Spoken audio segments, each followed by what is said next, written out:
Hello everyone. Have you ever wondered businesses कैसे start होते हैं, कैसे रन होते हैं? ये कुछ बिजनेसेस एक सिंगल पर्सन द्वारा रन करते हैं और कुछ बिजनेसेस को हंड्रेड्स ऑफ पीपल साथ में रन करते हैं। एक लोकल बेकरी जिसे कि सिंगल पर्सन रन कर रहा है से लेकर जॉइंट कंपनी जैसे कि Reliance and Tata, her business का अपना एक स्ट्रक्चर है और इसे हम कहते हैं फॉर्म्स ऑफ बिजनेस ऑर्गेनाइजेशन। तो let's explore different forms one by one. Business organisation, हर बिजनेस का मोटिव है to earn profit, to provide goods and services, to grow sustainably. अब इसके लिए वो क्या right form of business choose करता है, किसका रोल, किसकी ऑनरशिप, किसकी रिस्पॉन्सिबिलिटीज होगी इसमें, और डिपार्टमेंट्स के बीच में कैसे स्मूथ कोऑर्डिनेशन रखनी है, this all covers under business organisation. Structure, legal और इंटरनल सेटअप क्या रहेगा बिजनेस का, कैसे ऑपरेट करेगा। एग्जाम्पल, आपका एक स्मॉल ऑनलाइन क्राफ्ट स्टोर है जिसे आप रन कर रहे हो खुद से, so you are sole proprietor. Later आपका सिबलिंग ज्वाइन करता है, then it becomes a partnership. बाद में जब वो ग्रो करता है सो आप सोचते हो उसको रजिस्टर करने का एज लिमिटेड लायबिलिटी पार्टनरशिप, ताकि पर्सनल रिस्क लिमिट हो सके। देन की एलिमेंट्स, किसकी ऑनरशिप रहेगी, कितनी कैपिटल लगानी है, किसका कंट्रोल रहेगा, प्रॉफिट्स एंड रिस्क कैसे रिसीव और बियर करने हैं। All right.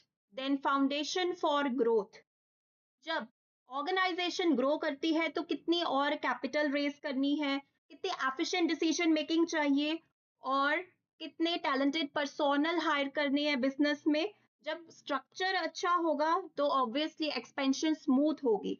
एग्जाम्पल, आपका एक टिफिन सर्विस बिजनेस था, जैसे ही ग्रोथ होती है so you decide to expand it as a cloud kitchen.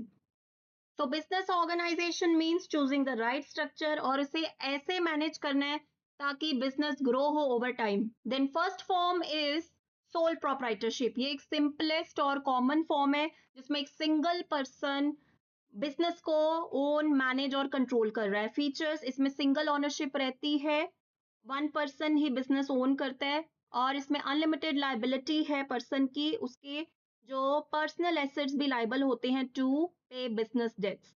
Then full control decision making रहती है पर्सन की एंड प्रॉफिट रिस्क को वो खुद ही रिसीव और बियर करता है। एडवांटेजेस, इजी टू स्टार्ट है, इनएक्सपेंसिव है टू स्टार्ट एंड इसमें डायरेक्ट रिलेशनशिप रहता है with customers. Disadvantages, lack of continuity है, डिपेंड करता है उस पर्सन पे, and limited access to capital also with limited skills and expertise. Example, freelance graphic designer. ये एक सोल प्रोप्राइटर क्यों है? क्योंकि ये इंडिपेंडेंटली खुद ही वर्क कर रहा है from designing logos to websites in the business. Then another example of home based candle making business, जिसमें आप खुद ही हैंडल कर रहे हो सारी चीजें, marketing, orders, delivery, everything. So this is sole proprietor business. Next business organization is Joint Hindu Family Business. So it is found only in India और इसे गवर्न करती है हिंदू लॉ एंड एक फैमिली ओन्ड बिजनेस है जिसमें जो members हैं वो अपने एंसेस्टर्स का बिजनेस रन कर रहे हैं। फीचर्स, मेंबरशिप बाय बर्थ, जिसका भी बर्थ होता है फैमिली में उन्हें को पार्टनर या को ऑनर्स भी कहते हैं। इसमें मैनेजमेंट और लीडरशिप कर्ता की रहती है क्योंकि वो सीनियर मोस्ट मेल मेंबर है। देन कंटिन्यूटी जो है वो रहती है even if a member dies, जब तक कि फैमिली की पार्टीशन ना हो। देन एडवांटेजेस, इसमें मेंबर्स के बीच में लॉयल्टी एंड ट्रस्ट रहता है, सिंपल स्ट्रक्चर है, रजिस्ट्रेशन की जरूरत नहीं है। देन डिसएडवांटेजेस, कर्ता पे बर्डन है क्योंकि अनलिमिटेड लायबिलिटी है। Then live with limited managerial and financial resources, और इसमें आउटसाइडर्स का कोई स्कोप नहीं है, कोई आके इसको ज्वाइन नहीं कर सकता या इसमें इन्वेस्ट नहीं कर सकता। एग्जाम्पल, आपके ग्रैंडफादर का एक ज्वेलरी बिजनेस था, alright, like a family business. उस बिजनेस को अब फादर, अंकल, कजन मिलके साथ में रन कर रहे हैं। सो जो ग्रैंडफादर है, करता है, वो हैंडल कर रहे हैं परचेसेस, फाइनेंसेस, बिग डिसीजंस। सो ये आती है under joint Hindu family business. So that's all for part 1. See you in next part. We will dive more into the advanced form.